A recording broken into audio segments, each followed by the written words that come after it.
All right, good afternoon. I think we are ready to get started. I am Linda Myers, the Director of Academic Achievement for Secondary Schools. Thanks to all of you for being here. Superintendent Perry was not able to join us this afternoon, so we've got a bunch of people here to talk to you about a bunch of different topics.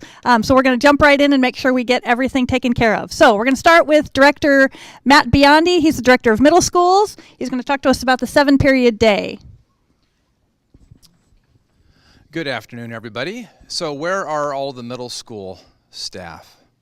Scattered throughout. So here's a conversation that I think will be of interest to you.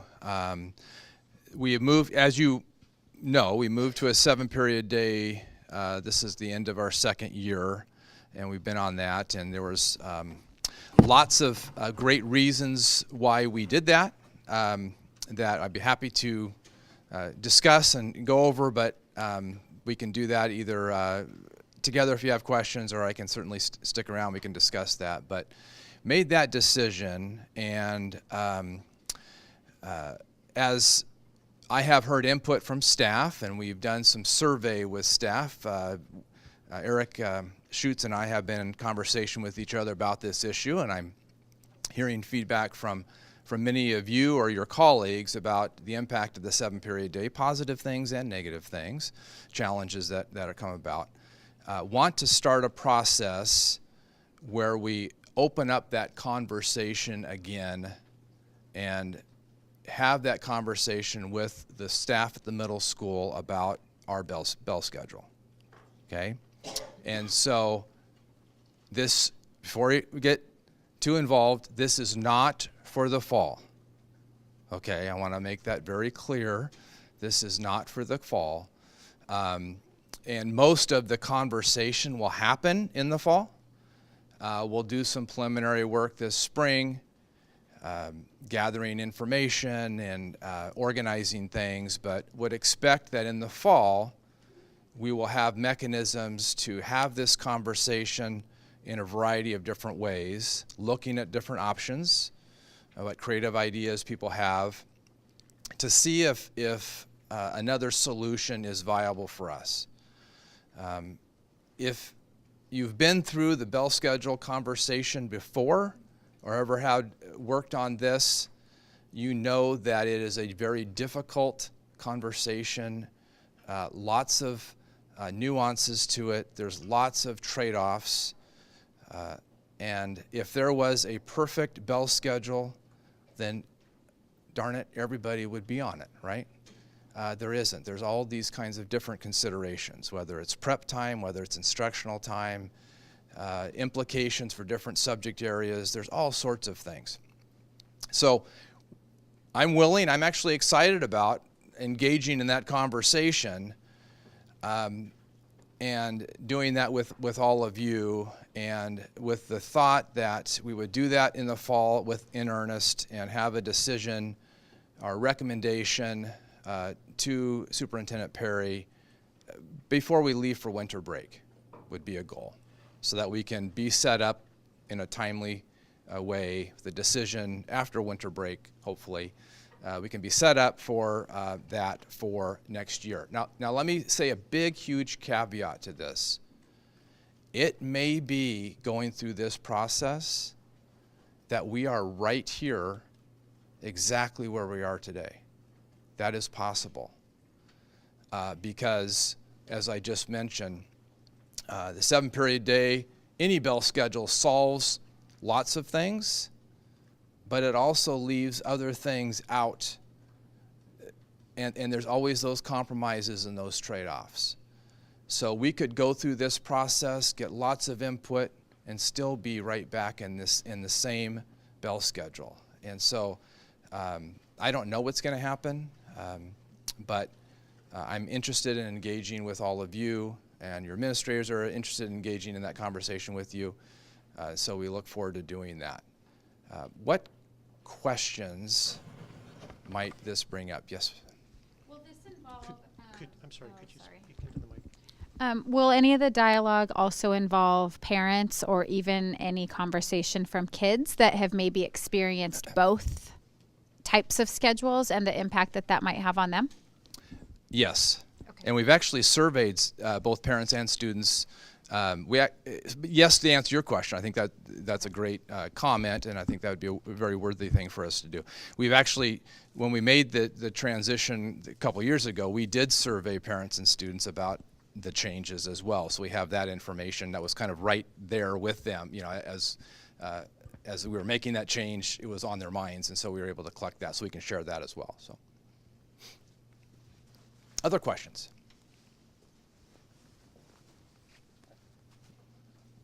Come on, there's got to be at least one more question. Yes, Ms. Leeton. I'm just wondering how else you'll decide who else is going to be at the table with parents, students, potential administrators. In terms of, like teachers, educators. Sure. We can't all be there. Yes. So what we're going to do a number of different ways to get input from the community, real specifically the staff and schools, most importantly. And so I see a couple of different things. I see staff engaging, kind of whole staff and leadership teams engaging in the work, both giving input into what's presented, but also coming up with creative ideas and solutions. I also see us forming a committee of staff, representative staff from the middle school as well as administrators. And so I think most of that work, I kind of would like to have that committee established before the end of this school year, even though there may not be a lot of work specifically this school year that would be done, but we would engage potentially a little bit in the summer, but definitely in the fall. And so I see a committee made up of staff from the schools as well as some administrators from the school helping us with this process. Did that answer that question?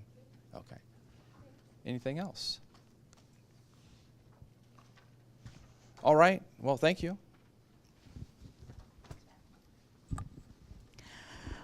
All right. Kraig and I are going to share some documents with you to give you some updates on where we are with preliminary planning moving into 2019-20. So coming around, Bob Silva's going to hand out two specific documents. One is a double-sided document that we will orient you to. This is the first draft of our strategic plan. And so you'll see that it looks quite different than what our strategic plans have looked like in the past. Just as a note for anyone who is watching the recorded version, we'll make sure that we get links or attached copies of these documents for people who aren't able to be in the room with us as well. So you want to talk about so we'll first? start with the equity lens first, because the equity lens kind of drove the others. So I've presented this to so many groups, I can't remember if we brought it to your group. Have you seen the equity lens where we had some feedback on this before, which is a series of questions that we use in the district to orient our thinking around equity? Have we talked about that in this group? Not, okay. So we have a district equity committee that's made up of administrators and licensed teachers, classified people working in lots of different capacities throughout the district. Mindy is part of our district equity committee as well. It's run by Cynthia, who's our district equity director. I sit on that committee as well. And the committee was tasked at the start of the year with creating a equity lens. And basically an equity lens is a series of questions that can be used to direct attention towards equity questions when we start making decisions in the district. And our school board adopted an equity lens. When was that, Mindy? When would you guess that the school board adopted the equity lens? They adopted it in 20, I'm going to say they started the discussion in 15, 16. And Okay. adopted it in 2016. Okay, so 2 or 3 years ago was when the school board adopted it. And the questions that the school board generated are directed more towards school board type decisions. And we found that those same questions weren't guiding the types of questions that we need internally to be able to orient us around equity. So we did investigations. We looked at a lot of other districts. We looked at Multnomah County, for instance. They have a set of questions that they use. Portland Public has a set. The ESD has a set. And we brought those back to the committee, talked to some stakeholder groups, brought them to the Student Equity Committee, and then came up with this set of questions. And it was a longer, as all things that only end up with like 8 sentences. You wouldn't think this would have taken us all year. But each of these questions represent somebody's passion in the group to be able to make sure that their sense of equity gets represented in questions. So the idea with this equity lens is that this could be something that a teacher who wants to do a read aloud in first grade, if you're deciding between 2 different books, you can ask yourself some questions about those books through an equity lens that could help guide that decision. As well as things like bigger questions about transportation, how we provide busing throughout the district, or a question that Director Silva might answer about technology. How do we spread technology out across the district? So bigger questions as well as smaller ones as well. So these questions that are related to purpose: what's the purpose of the activity? What are we trying to achieve? Inclusivity, and that's inclusivity both in the process and in the decision. An example of how questions around that changed was when we were using these questions to frame the boundary discussions, and we looked at who showed up in our first community forum, and it wasn't representative of all of our families. And so we looked at the crowd and said, we've done a really good job of selecting some people, but there must have been barriers to this that we need to address and think about. So we went back out and did some targeted groups to better represent people, so we would have more voices in that conversation, in the process of how that decision was made. And then when we talk about barriers, that's specifically related to funding. So will there be adequate funding to implement and sustain? And one of the things the equity team felt strongly was that at times we see a hot spot and we throw resources at it, and it does well for a short amount of time without us necessarily thinking, what is this going to look like next year? Or what is this going to look like 5 years from now? And you'll have an opportunity to think those thoughts today when we talk about our school improvement funds. And if we get school improvement funds from the state, it's a 2-year cycle of funding. So what could that look like? And sustainability is one of the big issues around how we sometimes get money and resources from the state. And then finally, outcomes. How are we measuring outcomes, and how do we know that it has an impact on those populations that we are targeting to have an impact on? So that's the equity lens that we are hoping to use internally. We'll do more training and development and teaching people, because this is only as good as it is when it's actually used. It's like we create a document and put it in a folder and say, well, we did that. But if it doesn't actually change the way we think and talk about our resources and our students and our outreach, it's all for naught. So we'll do trainings throughout the year, next year, on that. So as a district leadership team, we use the equity lens to start thinking about our key performance indicators. And so if you want to turn over the document on this side that looks like this. And Linda, I can talk about the elementary side if you want to talk about. So this is our attempt as district leaders to say, that old adage, you communicate what you value by what you measure. And so this is our attempt at saying, these are the things we value. So this is, and we hope to be held accountable to these things. So we've presented this to the school board and said, this is what we think is important.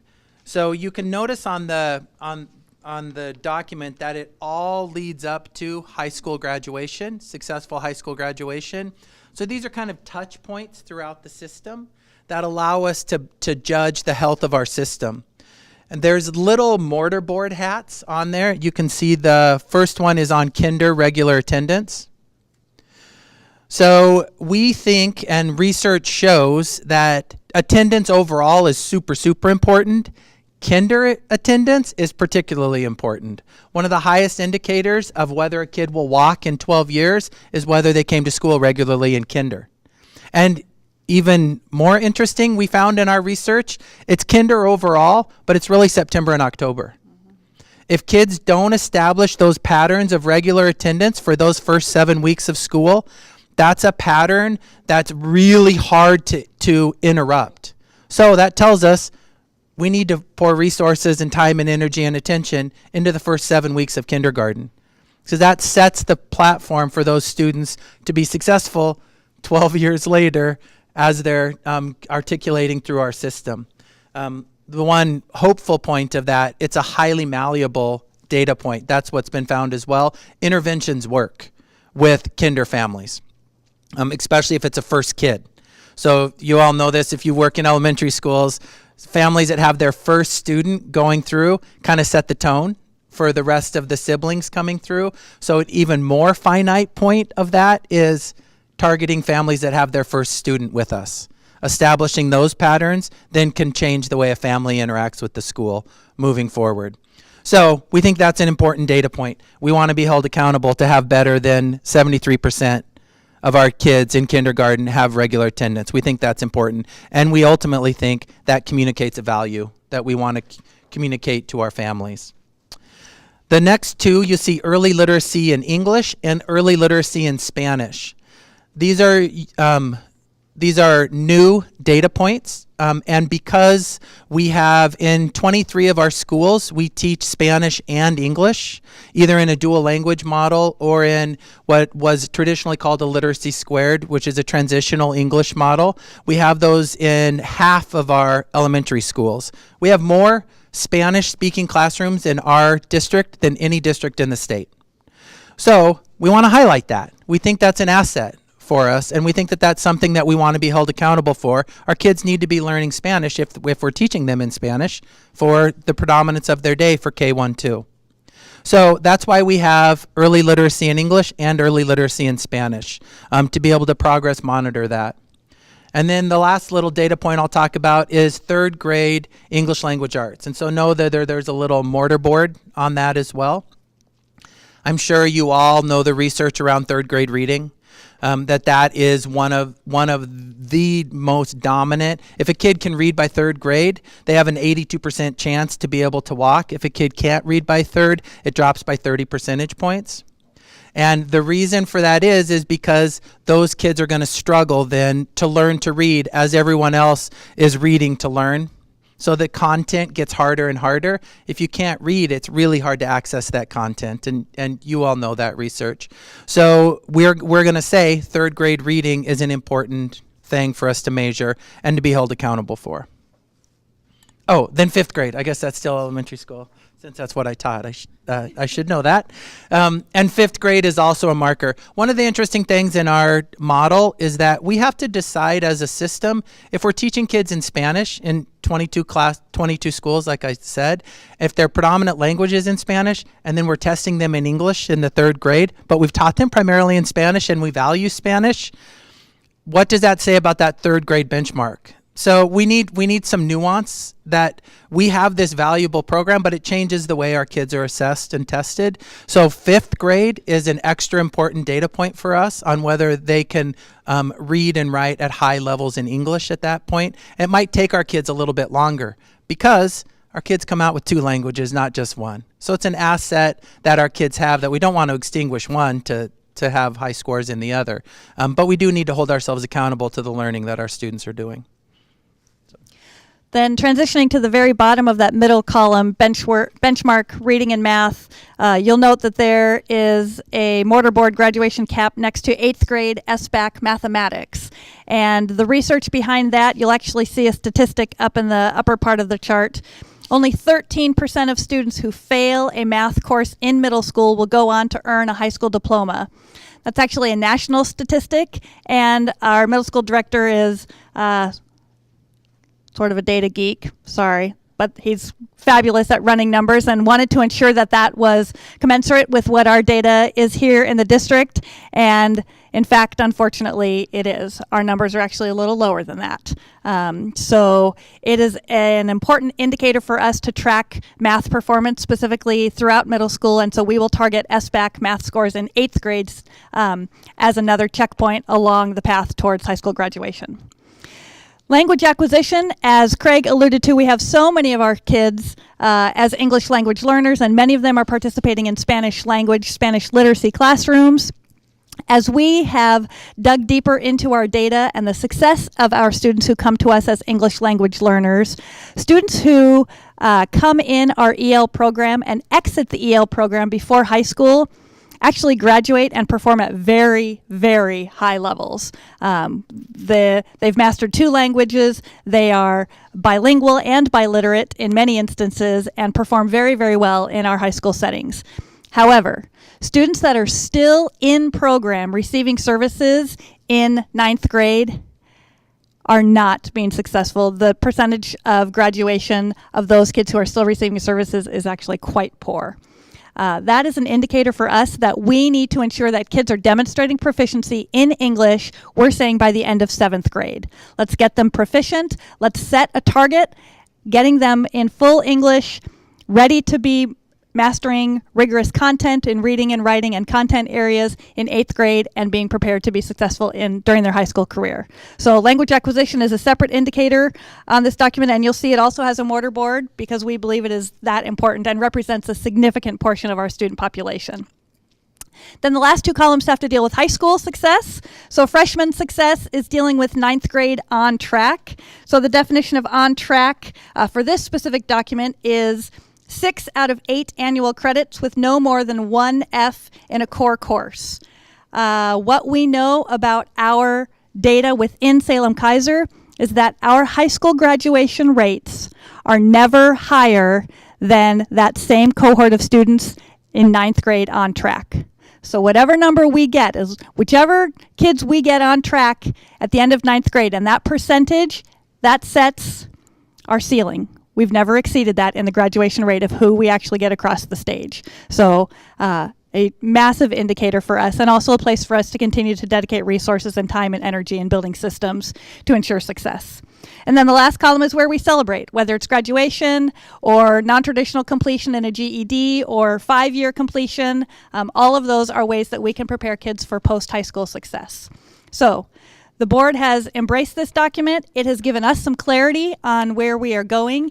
It allows us to generate a public-facing document that says, do you want to know what's important to us? This is what's important to us. This is what we value, this is what we measure, and this is what we believe leads to our outcome of kids getting across the stage at the end of their high school career. So, you want to do the other side? Here, let's pause for just a second because the That's two of us could talk. It's a lot of information. So do you have any questions about either one of these documents, either our equity lens or our indicator document, our priority indicator document? And then we'll really quickly talk about our strategic plan template. Yes. Here, I'm sorry,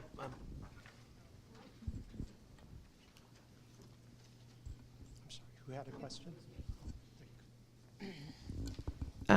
My question is just to make sure that I'm understanding the data here. So looking at the 2nd and 3rd columns, is it my understanding that so 2nd graders, only 26.8% are showing proficiency in English, but 62.9% are showing proficiency in Spanish? That's a crazy statistic. Yeah. Yes, that is the statistic. That skill is primarily measuring decoding, whether kids can decode, not necessarily whether they can understand what they're reading. Spanish as a language is much easier to learn the systems of decoding. To be able to actually comprehend and be a good reader in Spanish requires more time. So it's a little deceptive because the way we're measuring reading, it's some comprehension, but it's mainly decoding skills. English is harder to decode. And it gets harder to decode the more complex the text. Spanish has a few rules that stay relatively consistent. So but I know that is a statistic that pops out. That popped out to us as well. And the big question for us, of course, is how can we take that 62% and transfer that to a higher rate in 3rd grade? If we have that, there's something going on that kids are learning Spanish really, really well in those programs. How can we transfer that to English? Is an interesting question. Yes. I'm just curious. Excuse me. No, don't know the answer to that question you just said, but is it possibly not so much how do you transfer it, but are they different types of testing? Because one is easy CBM and one is SBAC in third grade. So second graders, you're saying do the easy CBM in Spanish, and then you're saying it's decoding. So because they're different tests, they test in a different style. So kids are learning a new system of testing. I wonder if that is it. Because as a first grade teacher, when I see overall reading measures and you're taking all of that, you're basing that score off of the easy CBM score, I think, oh my goodness, because that test doesn't really show decoding abilities or some of the strategies we teach. So it really just teaches one lane of a style of learning. So you're not getting a global look at a first grade reading ability. But I know you have to use a tool, but I wonder sometimes about the tools that we use for assessment and how that really shows a good picture of the reader.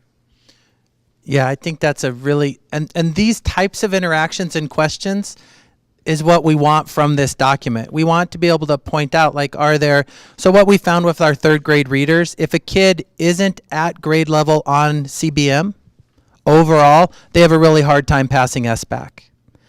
Just because they are on grade level doesn't mean they necessarily can pass it, but if they're not reading fluently, it's really hard to pass SBAC as a third grade. So the correlation between fluent reading and SBAC is pretty tight in third grade. Moving on up, it gets less and less tight. Just fluently reading as a fifth grader, you all know if you've happened to glance at the SBAC test, you all know that it gets more and more complex. So just fluently reading doesn't cut it the further up. But the correlation at third is actually pretty tight between those two. So my question is this on? Yeah, it's just recording for them. It's a similar thing, and I heard that there's conversations about this, but because when we do either a DRA or progress monitoring, it doesn't have any way of translating into what that would look like as an easy CBM score. I'm assuming that we're discussing what we're doing about that, so our measures are the same and we're not determining a reading level based off of a progress monitor or a DRA that we have no way of equating with an easy CBM. Yeah, and that's part of so with our work with MTSS at the elementary level is part of that exact discussion that you're having is how can we compare if one school is using a DRA and a Lexile DRA, which produces different types of information than a CBM produces, and then how does that translate to Spanish as well? And how can we create a platform that we can know similarities between those? And that's what an MTSS or our Oregon RTI work is where we're trying to move toward. Yeah.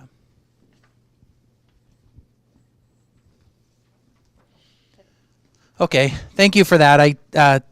I love this document and I love talking about it because I think it does kind of orient the thinking around what we want to do for outcomes. So if you flip it over on the back, you can see our emerging strategic plan.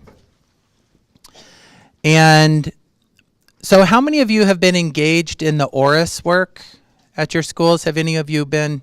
So some? Yeah, we did it here. So we did it kind of here. Do you remember when we put in different categories and broke up into different tables?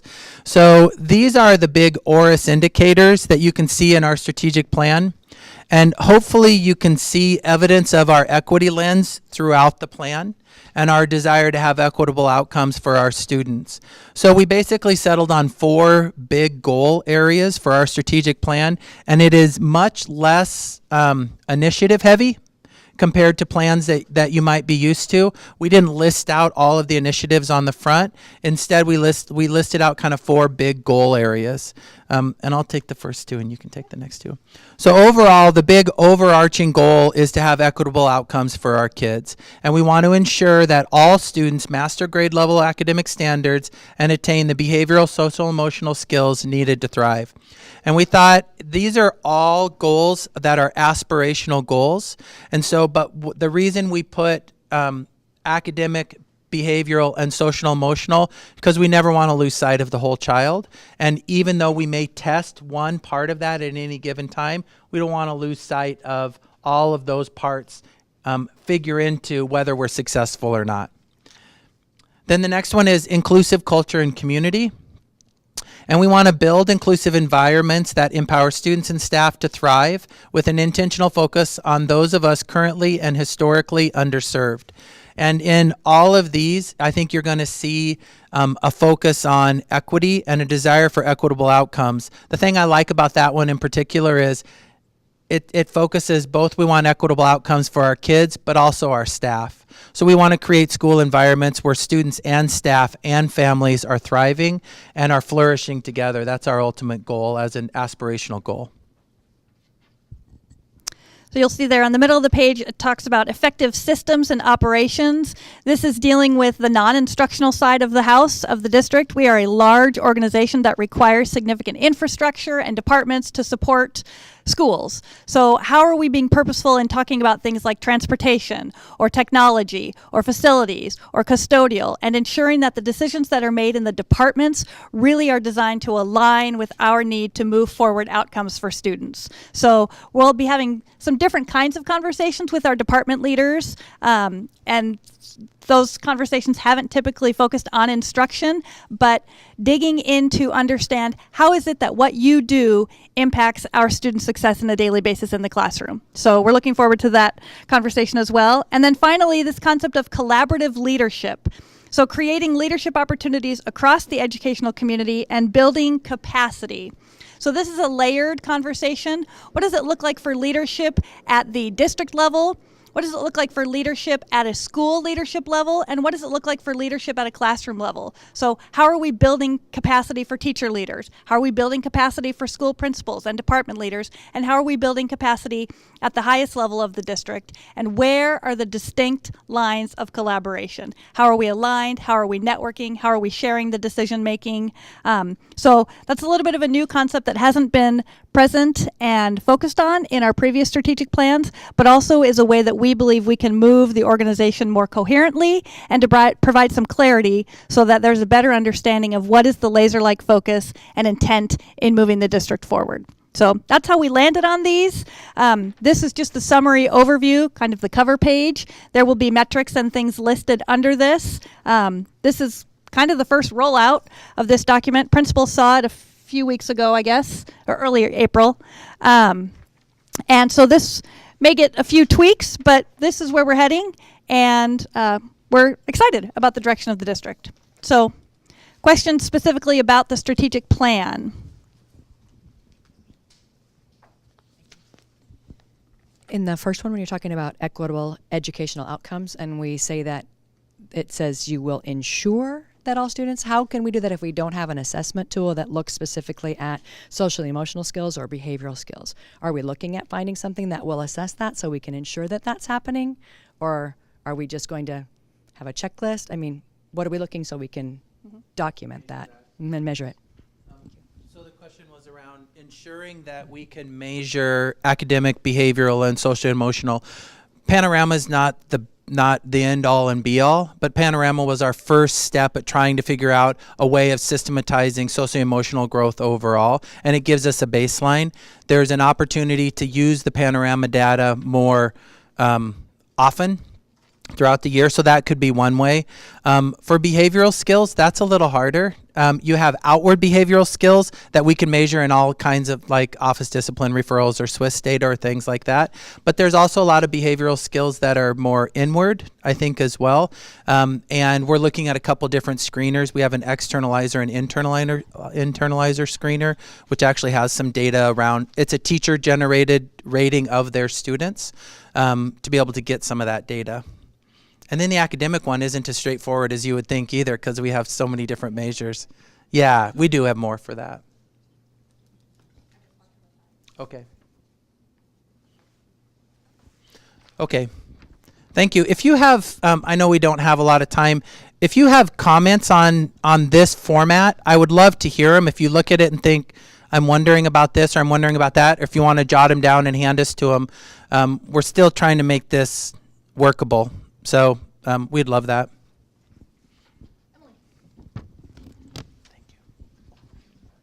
Hi everybody, I'm Emily. I'm from our district communications office, and I'm not Mike or Karma, but I'm going to talk to you guys a little bit about our bond and boundary updates. So as some of you may know, we did just recently hold our first 2 groundbreaking events at North Salem High School and Gupser Elementary School. Then we do have our next one scheduled, which is going to be May 17th at 9:30 at McNary High School.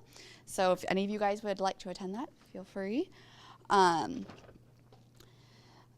And then Judson and Waldo, we still haven't scheduled those groundbreaking events, but be looking for those as we move into closer towards the summer and into the beginning part of the summer.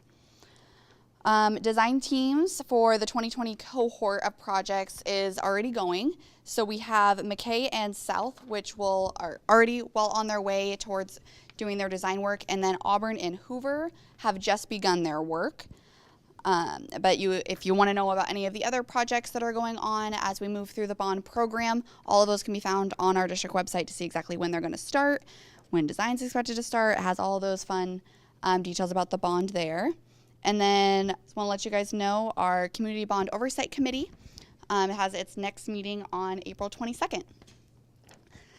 All right, so that's quick bond and boundary. And then we're just going to skip a little bit forward. I'm going to talk to you guys a little bit about Remind. So first, since we're here with licensed staff, how many of you guys are currently using Remind in your classrooms or within your schools or anything like that? Can anybody share kind of maybe what one of your favorite features are that you've had experience with Remind so far? Does any of you guys have anything that you guys like about it? Or I love that I can be at home and think of something that I need to send out to the parents tomorrow and schedule it to go out at any given time, the next day, or whenever our PTO uses it to send out informations for meetings too. So yeah, that's actually probably one of my favorite things, is that Remind allows us to have a platform that allows that two-way communication with our students in a safe way that we don't currently have with our students. So as you know, we've started to roll this out, but it hasn't been a large push for any of this right now. So some of you guys may be using it, some of you guys may not, which can cause a little bit of confusion as it's been going out. So if any of you guys are having any questions about what's going on, make sure to reach out to our office, the Community Relations office, or directly with our Technology and Information Services to be able to do a technical issue. I know we've addressed a couple of things. For example, our OMs, when we first rolled this out, didn't have the ability to be sending messages to the whole school. So now all of our OMs now have that capability along with their building administrators. I did want to let you guys know that we did intentionally not schedule professional development for Remind right now between where we've launched it and the end of the school year, because we want to be cognizant of everyone's schedules and contracts, and it's just everything that you guys have to do. We didn't feel like we could adequately fit that in right now. But as we roll into the summer and closer into the next school year, we'll be doing a lot more opportunities and different resources that we'll be providing to get you guys really robust and on the course to being successful with that. Question?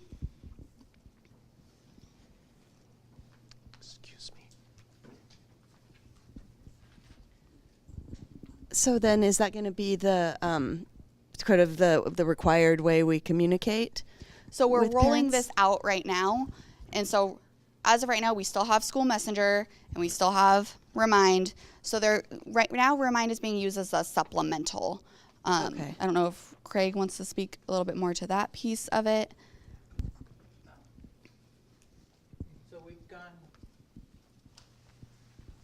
So Remind provides some features for teachers that the other platforms don't, particularly personal texting. So what we're trying to do is get away from sending a personal text on your cell phone to a student and then having that student respond. And that is, this platform allows you to do that in a web-based thing that provides some security. And we've had before where somebody on texting, people can say things that they wouldn't say face to face, either parents or kids. sending stuff back, so it provides a little extra support. So right now we're using it, we're rolling it out as a supplemental. We're trying to really give teachers as many opportunities as they can to communicate with kids and families in a way that makes sense to kids and families, and unfortunately email just doesn't for most people who are younger than me, which is a lot of people. Yeah, Mindy has a thing or question maybe. This was just a perfect example of a celebration of collaboration with the district. The association has been asking for Remind to be purchased and utilized in a two-way format because as educators, we're constantly striving to have a relationship with our families and our students, and we wanted something that is safe for educators to use and keep us in a safe place and a healthy relationship. We've had students' lives that have been saved because of two-way contact and having that opportunity. So this is a big celebration to our district, and we appreciate that. By no means, as we were working through the parameters, is it expected for you to use your cell phone, and that is a choice, and it is not expected for you to use it outside of contract hours. So it is a choice, and like you said, we're excited. This is a great, exciting endeavor. Thank you. Thanks for that, Mindy. And the nice thing with Remind is that you can send messages from your computer to a cell phone to go out, like you're saying. You can time them to go out at certain times as well. So we're hoping that it does what we want it to do. We have some power users. It's a lot of people who teach electives at the high school, or like the dance teacher, the band teacher. Those people use Remind a lot. I can tell you I have a daughter who's in choir, and we get a lot of Remind messages because it's a way to do that in a safe way. Yeah, and then I just want to add one other piece that talking about collaboration with the Coalition for Equality. A big piece that's also part of Remind is the translations that are within Remind. It's very robust. It's very, very easy, and it allows to break down some of those barriers between families who may speak a language other than our educators, because then it translates back and forth. So they're allowing to have that two-way conversation between multiple languages, which is such a great resource for our families to continue building those relationships with our families. But with all the great features, we want to continue to grow with Remind and kind of make it fit the needs of our educators and our students. And so if any of you guys are coming along new features, you're like, wow, I really wish I had the capability to do this. One of the big ones we've been talking about is being able to create custom lists with IDs rather than emails. That's a big thing for our district to be able to do. So if there's anything that, as you guys start getting involved with Remind and playing around with it and experiencing with your students, letting our department know, letting the technology department know, so that way we can work with Remind to work on developing those for the future. So, yeah. Thanks, Emily. All right.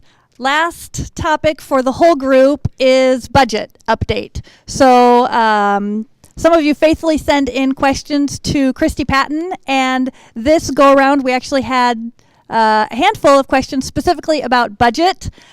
But I can't answer specific questions about the budget prior to the superintendent's budget message. So Superintendent Perry will be giving her budget message April 23rd. That will be in the context of what will look like a regular board meeting. So those are streamed and are available for you online, and you can get the details and the specifics of the budget. I believe that actually will be posted immediately following that board meeting. So even the evening of the 23rd, you should be able to access that information. But in addition to the regular general fund budget and the superintendent's budget message, you may have seen in the newspaper information about the Joint Committee on Student Success and this additional pot of money that could be released to districts in the form of what they're calling a school improvement fund. That is a decent chunk of change for a district our size, something in the ballpark of potentially up to $34 million over the course of a biennium, so $17 million in a year, give or take, and there are lots of decisions that need to be made around that as well, so there could be portions of that carved out before it's released specifically to districts. But we have an opportunity to consider how to spend additional funds on top of the general fund. And what we do know is that the designated areas for those funds coming out of the School Improvement Fund are in 4 pots, 4 buckets of money. So those funds can be designated towards student health and safety. So emotional health, mental health, physical health and safety, consider those kinds of things. What are the needs and the areas in which we could provide additional resources or supports in student health and safety? The second bucket is well-rounded education.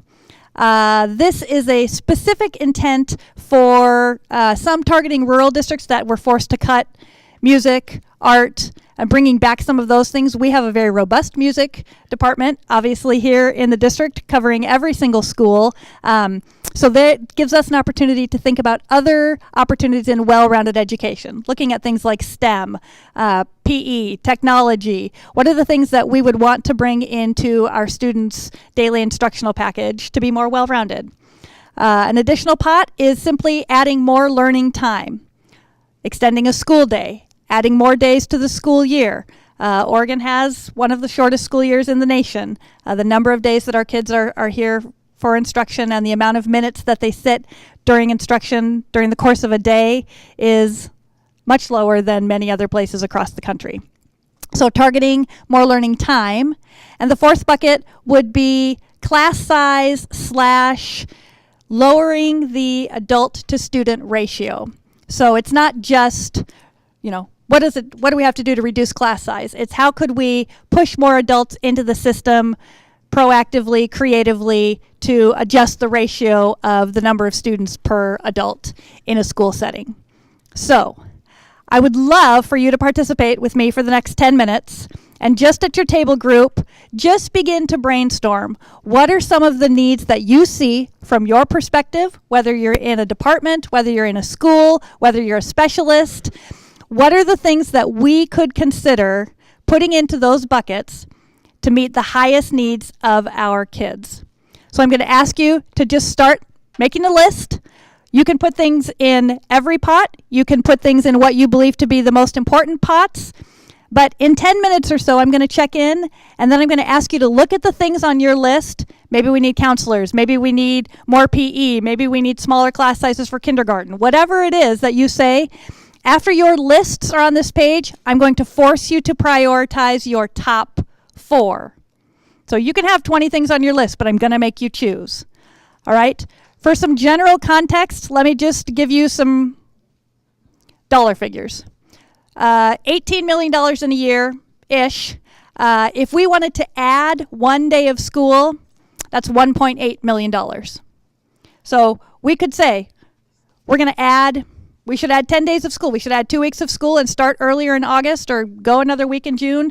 Just get more instructional time for kids and do the whole package just in days. Just to give you some context. A teacher is about $125,000. A licensed staff member. So to give you some context, what could we buy in behavior specialists? What could we buy in licensed classroom teachers? Classified staff member is about $70,000. I'm not asking you to put dollar figures on there. I'm just trying to give you some broader context. So pages are coming around.